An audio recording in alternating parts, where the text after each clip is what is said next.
Mi charla será relativamente corta, no creo que dure mucho más que 20 minutos, entre 20 y 25 minutos, y en ella le describiré esencialmente dos temas, brevemente dos temas en lo que me permitirá hacer un raconto de las actividades que hemos desarrollado en estos años. El primero de los dos temas breves que le describiré es en Trypanosoma cruzi, enfermedad de Chagas. En este tema me dio la oportunidad de conocerlo a Casulo. Con Casulo no solo aprendí en tripanosomas, no solo aprendí bioquímica, sino que Casulo estuvo siempre en los momentos más críticos de mi carrera. Gran parte de mi carrera se la debo a Casulo, lo acabo de ver entre la audiencia, así que gracias, Juan José. Regreso a Trypanosoma cruzi. Hoy hablaré en este tema sobre dos puntos en particular. Cuando el tripanosoma invade nuestro organismo, se encuentra con dos problemas serios. Uno es protegerse del sistema inmunológico. Ahora, esta protección es parcial, porque en definitiva el sistema inmunológico puede controlar al tripanosoma. Y el segundo punto es invadir células de huésped mamífero, lo cual sí le permite establecer una infección que es crónica. Sin estas capacidades, protección e invasión de células, el tripanosoma no sobrevive en nuestro organismo. ¿Cómo llegamos a estos temas? Bueno, este es un tripanosoma y la primera pregunta que hicimos fue ¿qué genes codifican moléculas de superficie, moléculas antigénicas en el tripanosoma? Y lo que encontramos fue una serie de proteínas diferentes, pero que tenían un motivo en común, y ese motivo eran unidades repetitivas, que en algunos casos eran muy pequeñas, como 5 aminoácidos, y en otros casos eran más bien importantes, como el caso de este, que tiene 68 aminoácidos, cada una de las unidades repetitivas. En general, la información que obtuvimos de las secuencias de estas unidades repetitivas presentes en alrededor de 15 moléculas diferentes no nos permitió deducir qué eran estas proteínas, pero sí resultaron ser excelentes antígenos y gracias a eso pudimos desarrollar kits diagnósticos para enfermedades Chagas, en particular crónico, pero también agudos y congénitos. Esto lo hicimos hace ya algunos años en colaboración con Valentina Carricarte en el laboratorio Gador. Ahora, hubo un caso en que las secuencias repetitivas nos indicó cuál era la función de la proteína en donde estas secuencias estaban. Y eso era porque estas repeticiones eran muy ricas en treonina y prolina. Y la secuencia era muy parecida a las repeticiones presentes en otras células de mamíferos. Eso nos indicó que estas eran las mucinas del tripanosoma y las treoninas son los sitios de glicosilación.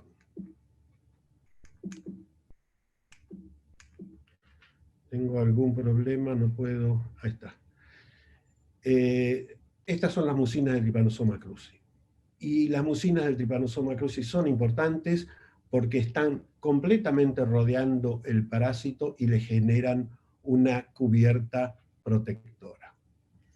Este es un esquema para que tengan una idea de cómo lucen mucinas en la superficie del Trypanosoma. Ahora imaginen mucinas una al lado de la otra, formando una cubierta completa. Y acá encontramos dos temas que les voy a describir son aquellos que le permiten protegerse del sistema inmune. Una es que todo el core proteico de estas proteínas está cubierta por glúcidos o glicosilaciones, pero el extremo amino terminal no lo está.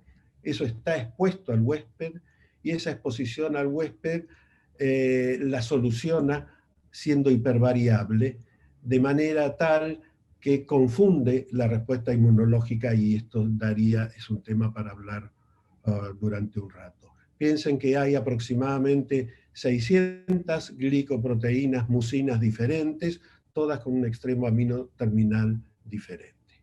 El segundo punto que hace a las mucinas esencial es la existencia de ácido ciálico. un parásito, un Trypanosoma cruzi, sin ácido ciálico no puede infectar. Es esencial para la supervivencia en el mamífero. Ahora, el punto es que el Trypanosoma cruzi no puede sintetizar ácido ciálico. Perdón, esta figura en inglés, tengo alguna otra más, pero no las traducí. No lo puede sintetizar. Así que, ¿de dónde saca ácido ciálico en la superficie si no lo puede fabricar? Bueno, hacía unos años un grupo en Brasil, el grupo de Previato, había sugerido que el Trypanosoma toma ácido ciálico del medio a través de una actividad enzimática que denominó transialidasa. Seguimos secuenciando repeticiones, no encontramos ninguna indicación de proteínas nuevas, entonces decidimos comenzar a secuenciar las regiones flanqueantes que estaban en esos genes flanqueantes a las repeticiones. Luego de muchas secuencias,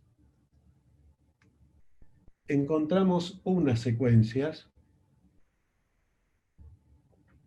que se denominan boxes de asparagina y que son similares a los presentes en las cialidasas de mamíferos y de otros microorganismos.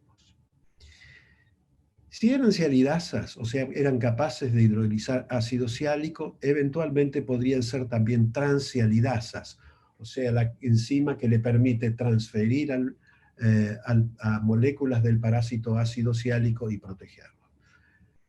Y acá, por suerte, conocí a Armando Parodi, un brillante glicobiólogo que nos enseñó glicobiología y que no solo eso, sino que además nos ayudó a resolver este problema muy rápidamente y trabajamos en conjunto durante algún tiempo en transialidasas y temas relacionados. Pero Parodi además también me ayudó en varios momentos de mi carrera y a él le debo mucho más que haber desarrollado el tema transialidasa.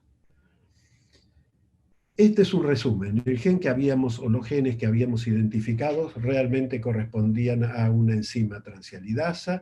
Tiene secuencias repetitivas que acá no están indicadas. Está localizada esta enzima en la superficie del parásito y le permite tomar ácido ciálico de glicoconjugados en el medio y transferirlos, que están unidos a una galactosa, beta-galactosa terminal, y los transfiere a esos ácidos ciálicos a una beta-galactosa terminal presente en las mucinas. Este ácido ciálico completa las mucinas y ahora sí están preparadas para proteger cuando el parásito ingresa en nuestro organismo o cuando es liberado en una infección de una célula y debe pasar un tiempo en los medios intracelulares hasta invadir otra célula. Los mecanismos de protección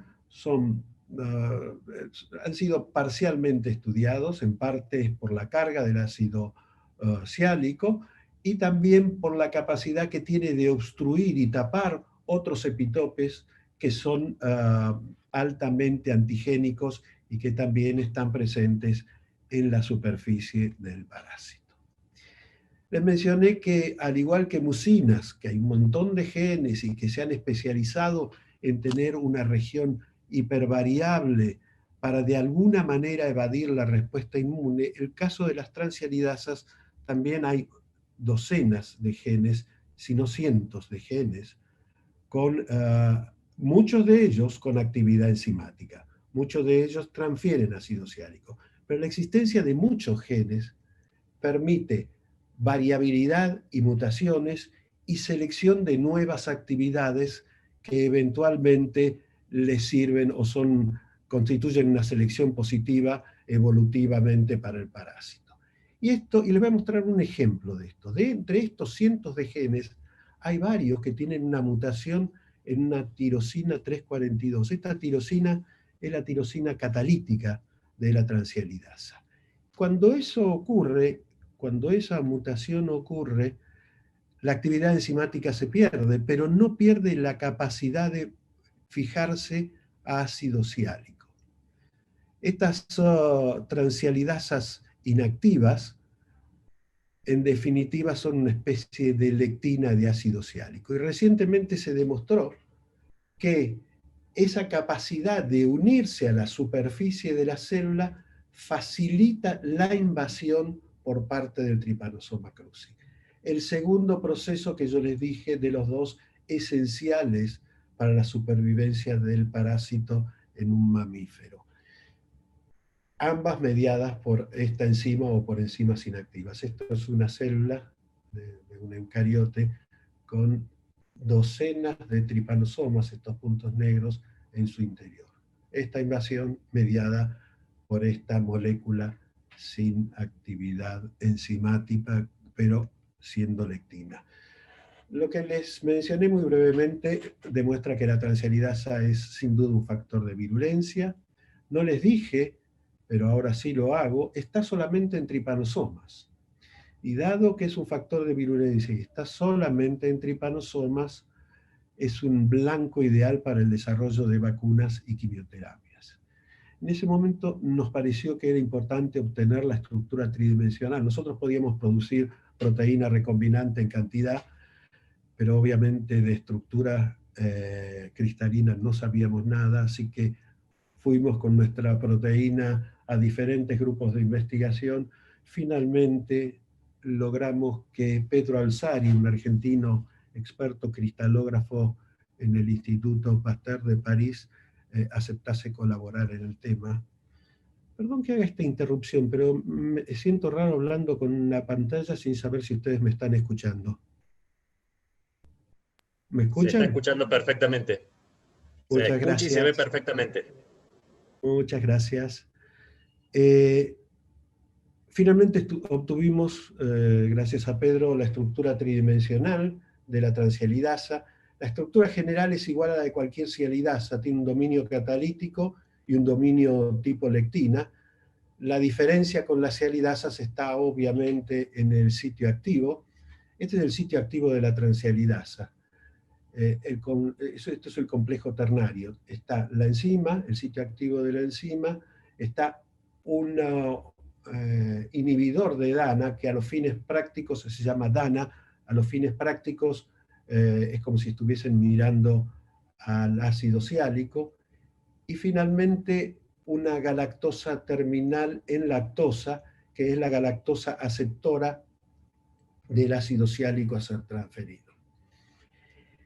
Cuando ingresa DANA, o el ácido siálico, que es el primero que ingresa, este sitio es plástico, lo que hace es modificar su estructura, lo cual permite que la galactosa aceptora ingrese y ahí se produce la reacción que está mediada, como les mencioné antes, por una tirosina que está en el piso de este sitio activo, que es la tirosina 341. A los fines de comparación, nosotros estábamos en ese momento estudiando también una sialidasa de tripanosomas, o sea, de esta misma familia, pero que solo podría hidrolizar ácido siálico. Y la gran diferencia es que una vez que ingresa el ácido siálico al sitio, este sitio no permite, no es plástico, es un sitio muy rígido, no permite el ingreso de una lactosa, por ejemplo, y lo único que le queda al ácido siálico es ser liberado al agua, hidrolizarse. ¿En qué estamos en este momento en este tema? Bueno, se sabe que la transialidasa es potencialmente una buena vacuna contra Trypanosoma cruzi. Estos son trabajos de otros autores, de muchos autores diferentes, que coinciden que tanto la proteína como el RNA mensajero y la transferencia pasiva de anticuerpos protegen contra la infección en modelos animales. Asimismo, hay químicos, esto lo mostramos nosotros, que hay sí químicos que se unen al sitio de la galactosa y que inhiben la invasión en células. El futuro, como verán, lo dejo con un signo de interrogación. Veremos cuál es a futuro. Les mencioné dos temas. Este es el segundo tema, más brevemente que el anterior, se los voy a describir más brevemente que en el caso anterior. Y es sobre una glicoproteína de membrana neuronal denominada M6A en estrés crónico. ¿Cómo llegamos a esta proteína M6A? Bueno, usando modelos animales de estrés crónico. En este caso es un estrés psicosocial en una musaraña que ha sido desarrollado y con quien colaboramos Eberhard Fuchs en Alemania, y él demostró que este modelo psicosocial en donde hay siempre un dominante y un subordinado, el subordinado es un modelo de estrés crónico. Esto ha sido muy estudiado por él. El segundo modelo que utilizamos es estrés físico por confinamiento, que es un estrés más convencional. ¿Y qué fue lo que analizamos? Analizamos uno de los núcleos del estrés, que es el hipocampo.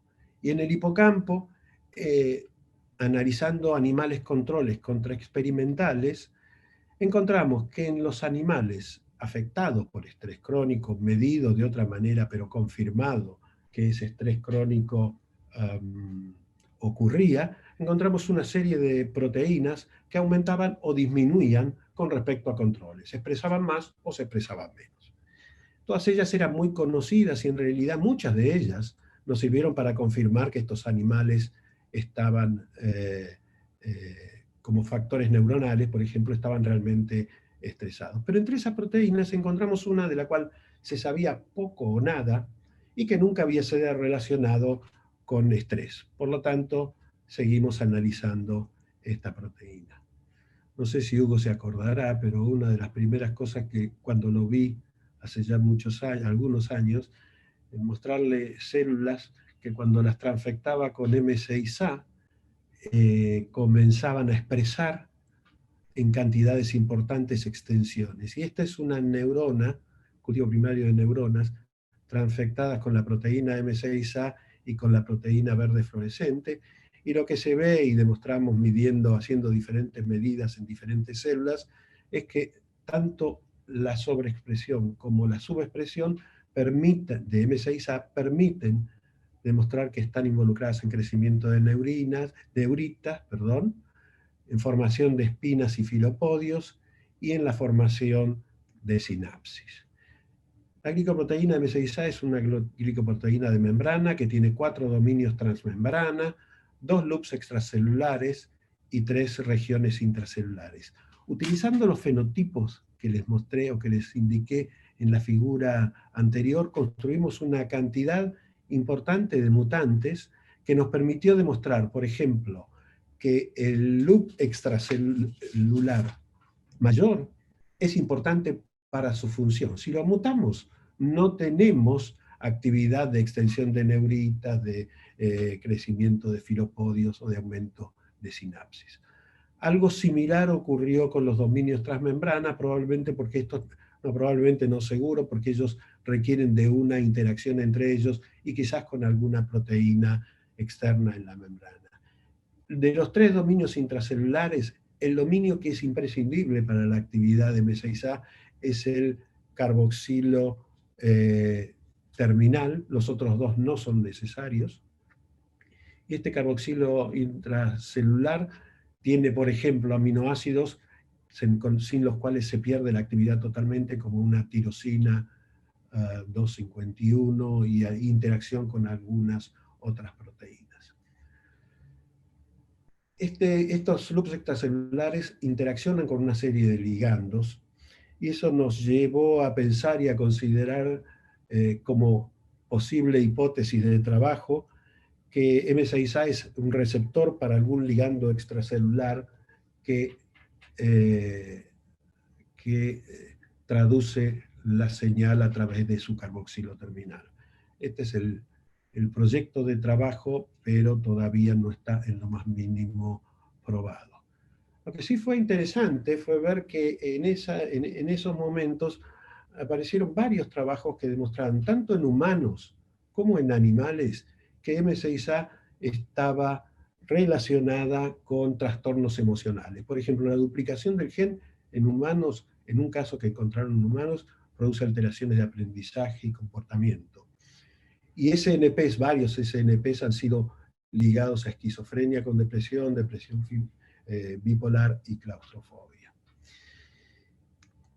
Esto nos llevó a la idea de que teníamos que intentar ver si podíamos utilizar M6A como un biomarcador periférico. Si lográsemos detectar en sangre o en saliva, como lo hicimos, M6A, podríamos analizar patologías, alteraciones emocionales en modelos animales y en particular en humanos. Acá les muestro los resultados en saliva, los de sangre los dejo, no los muestro. En mujeres, en hombres, la cantidad de M6A que hay en saliva en nanogramos por mililitro. Ahora, M6A es una proteína de membrana, entonces muy difícilmente puede estar libre en saliva. Y lo que encontramos es que M6A está en microvesículas extracelulares, tanto en sangre como en saliva. Esto es marcado un anticuerpo con oro y se ve que está localizado en la superficie, y utilizando diferentes anticuerpos sabemos que está localizado correctamente en la membrana de estas microvesículas, y esto nos permitió hacer proteómica. Y lo interesante es que asociados a M6A en estas microvesículas extracelulares se detectan una serie de otras proteínas que también han sido relacionadas con alteraciones emocionales o del estado de ánimo. Y les muestro algunos resultados preliminares que hemos obtenido analizando saliva en humanos. Esto es M6A en saliva, control, individuos deprimidos tratados con inhibidor de la reabsorción de serotonina, individuos deprimidos tratados con benzodiazepinas. Hay diferencia entre control y deprimidos, pero acá tenemos un problema en cuanto a número y probablemente variabilidad entre los individuos que estamos analizando y las patologías que estamos analizando. Pero fíjense qué interesante, y esto lo utilizo como ejemplo, qué es lo que ocurre con el tratamiento. Estos dos tratamientos generan respuestas de M6A que uno podría ya comenzar a imaginar que puede utilizarlos como marcador y seguimiento para tratamientos. Estos son trabajos preliminares. En estos momentos tenemos un número de casos no muy grande, pero ya tenemos bastantes indicaciones, también con individuos deprimidos, catalogándolos o diferenciándolos por los diferentes criterios clínicos que usan los médicos, diferencias entre controles y experimentales.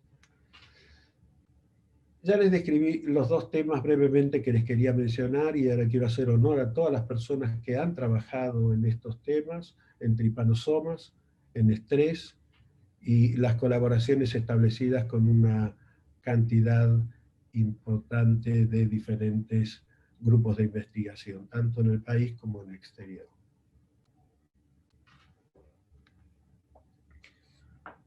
Así como lo mencioné a Casulo, lo mencioné a Parodi, antes de finalizar, y con esto ya finalizo, quiero mencionar a Rodolfo Ugalde, un brillante investigador que fue uno de los reales impulsores de la biotecnología en el país, al cual conocí también en la Universidad de San Martín, y con el cual desarrollamos una serie de proyectos de investigación en biotecnología, y hace pocos años, como mencionó Parodi hace unos minutos, creamos el Instituto de Investigaciones Biotecnológicas en la Universidad de San Martín. Este fue nuestro primer edificio, un concept en el año 97, localizado en el INTI. La Universidad de San Martín no tenía en esos momentos un predio importante, no tenía construcciones, así que nos ubicamos en el INTI. No conformes con un concept, a los 2 años ya teníamos 2 concepts. Este es el original Instituto de Investigaciones Biotecnológicas. Este instituto se fusionó después con el INTECH, el Instituto Tecnológico de Chascomús, que también fue creado por Rodolfo Ugalde, Y recientemente, más recientemente, eh, eh, pudimos tener en el predio del campus de la UNSAM un nuevo edificio, es un edificio de casi 6.000 metros cuadrados, con un laboratorio de bioseguridad. Este edificio está instalado en un campus muy bonito que queda en San Martín, está a 1 kilómetro de la General Paz, a 1 kilómetro más o menos de Buenos Aires, de la ciudad de Buenos Aires. Es el campus Miguelete, son 16 hectáreas. Y estas 16 hectáreas son realmente la consecuencia del trabajo de sus dos primeros rectores, Daniel Malcolm, que inició este proyecto de una universidad nacional, y Carlos Ruta, que fue el impulsor de este predio. Nuestro instituto del IBE está, nuestro primer instituto destaca. Hace unos años, todavía sigo ligado un poco a la investigación porque he hecho investigación toda mi vida y en ese investigador no deja de serlo nunca, pero nos hicimos cargo con un grupo de personas del vicerrectorado de la Universidad de San Martín con la idea de dedicarlo exclusivamente a investigación, innovación y transferencia tecnológica. Ese es el título que tiene nuestro vicerrectorado. El actual rector Carlos Greco estuvo de acuerdo, así que con un grupo de personas, entre ellos Aníbal Gatone, Susana Levi, Julio Bayona, Mirna Ibáñez, y colaboradores, muchos colaboradores, debería haber puesto los nombres de todos, decidimos llevar adelante la misión de consolidar a la UNSAM como una universidad de investigación, innovación y transferencia de tecnología y conocimientos, y eso es lo que estamos haciendo actualmente. Estas son algunas fotos de nuestro campus, en donde tiene una serie de obras de arte muy interesantes. Es muy lindo para recorrerlo. Desgraciadamente ahora no lo podemos hacer, ya hace meses que yo no visito la universidad y muy poca gente lo hace. Muchas gracias por su atención. Bueno, yo realmente, excelente la conferencia, Carlos.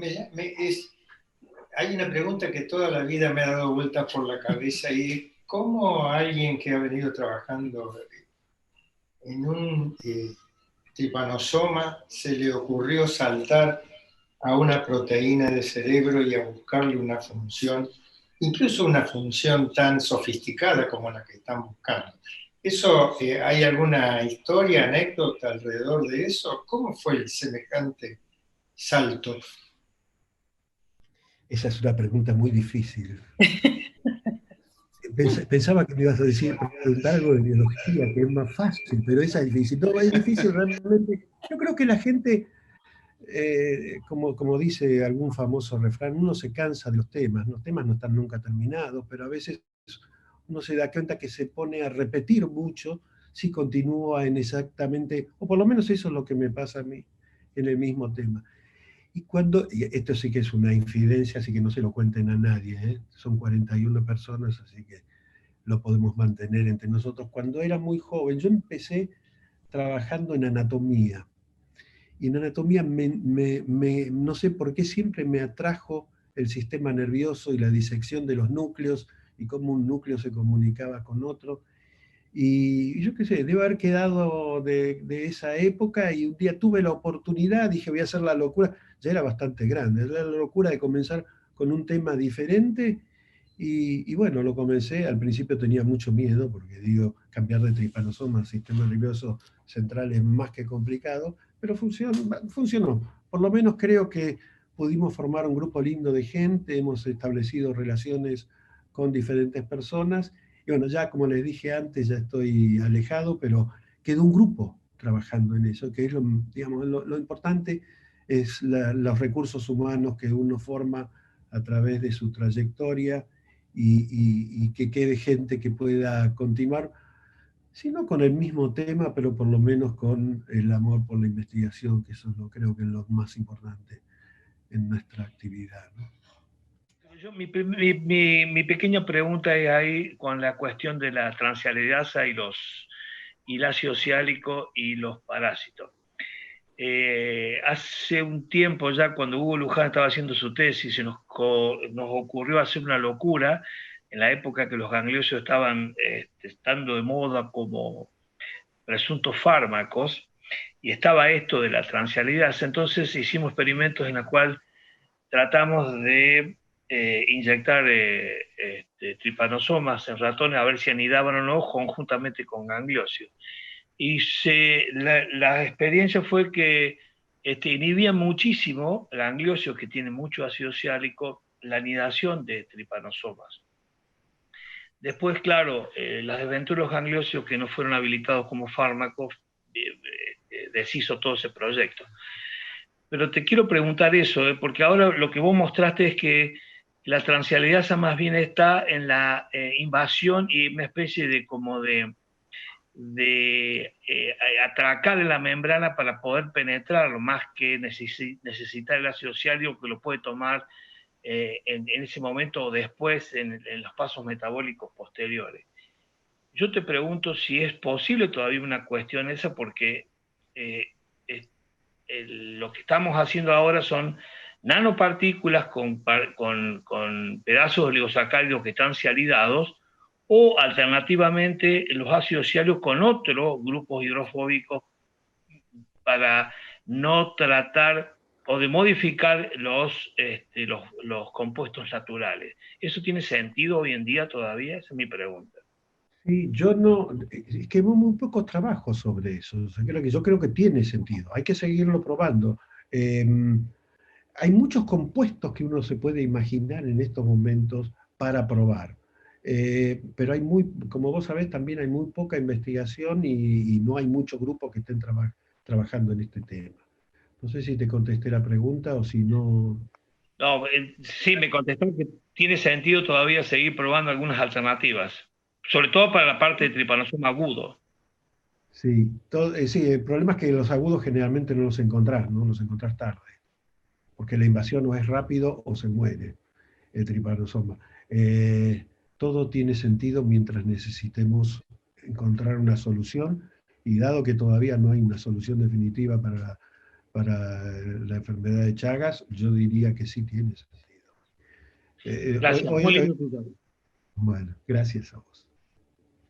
Gracias, un orgullo, han sido muy amables conmigo.